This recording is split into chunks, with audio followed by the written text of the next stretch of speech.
Merry Kids, it's Sister York. I'm excited to be reading to you again. This one is one of my favorites. It's called The Detective Dog by Julia Donaldson, and it's a really silly book, so I hope you'll enjoy it. There once was a dog with a keen sense of smell. She was known far and wide as Detective Dog Nell. Sniff, sniff, sniff, time after time, Nell the detective solved crime after crime. Who threw the hazelnut down from the trees?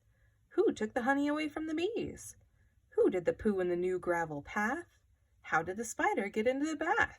Sniff, sniff, sniff, with a wag of her tail, Nell the detective was hot on the trail.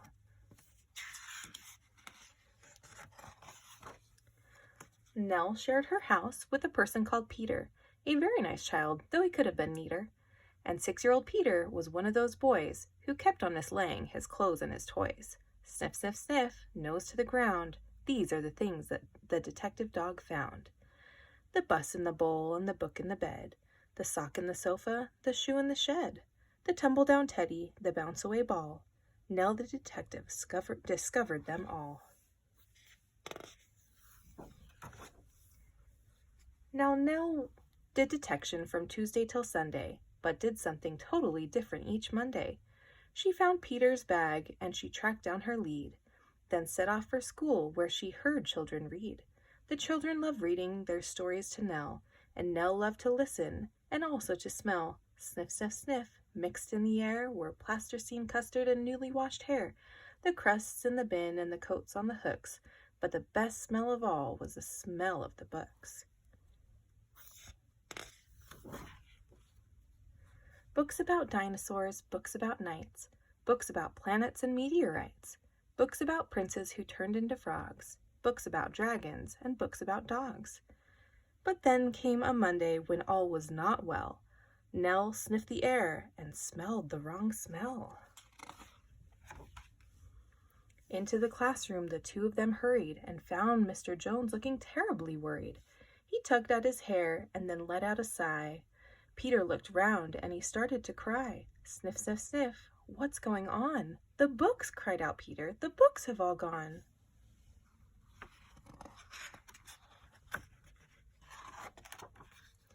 Nell gave a growl when she heard the bad news, but then started sniffing and searching for clues. Sniff, sniff, sniff, on the bookshelf a cap. The thief must have dropped it, the terrible chap. Nell sniffed the cap, then she tugged on the lead, and woof, she was off at astonishing speed. Everyone followed Detective Dog Nell. She stopped at the traffic lights. What could she smell? Sniff, sniff, sniff, haddock and hay, pizza and penguins, and further away, the smell of the thief, and how very exciting, thousands of pages all covered in writing. Then woof, they were off with no time to stop, past the farm and the zoo and the takeaway shop. They raced through a field where the rabbits smelled good, then over a golf course and into a wood.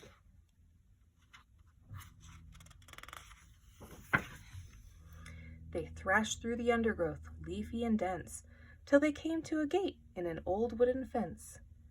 Then Nell started growling and pricked up an ear. She barked, and the bark meant the thief is in here.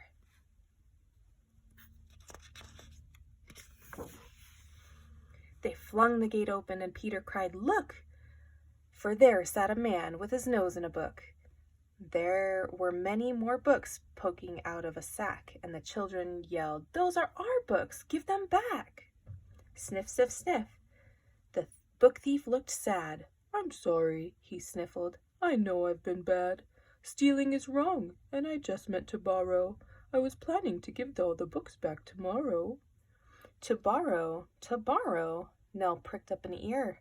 She barked, and the bark meant, "I have an idea."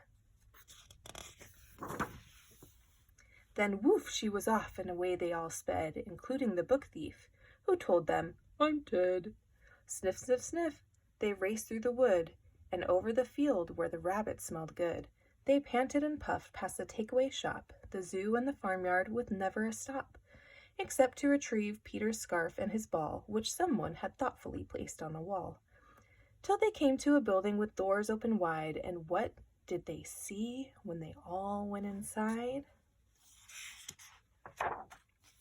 thousands of books from the floor to the ceiling. The books give the thief the most heavenly feeling. He gazed in amazement. "Where am I?" he said. And Peter replied, "In the library, Ted. You can join if you want to. There isn't a fee. And then you can take lots of books out for free."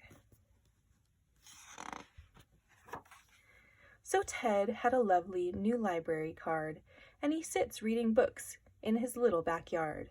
And when it's a Monday, Detective Dog Nell visits a school with a wonderful smell. Sniff, sniff, sniff, with a faraway look, she smells and she listens to book after book.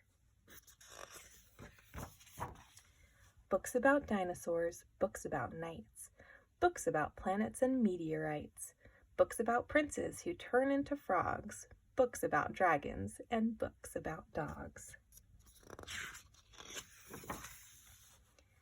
All the old books and a new one as well. The story of daring Detective Dog Nell. I love that book. And I have this little quote from one of the Quorum of the 12 from a while ago. It says, "Be one who nurtures and builds. Be one who has an understanding and a forgiving heart, who looks for the best in people. Leave them better than you found them." That's Marvin J. Ashton. I just love how the kids were probably pretty upset that their books were all gone, that a thief had stolen them. But they decided to forgive Ted. And not only forgive him, but help him to do better in the future. So they found a way that he wouldn't have to steal books. They found a way that helped him and helped him feel loved too.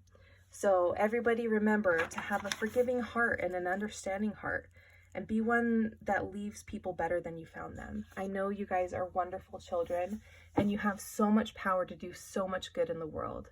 I hope you have a great week. We miss you and love you. Bye.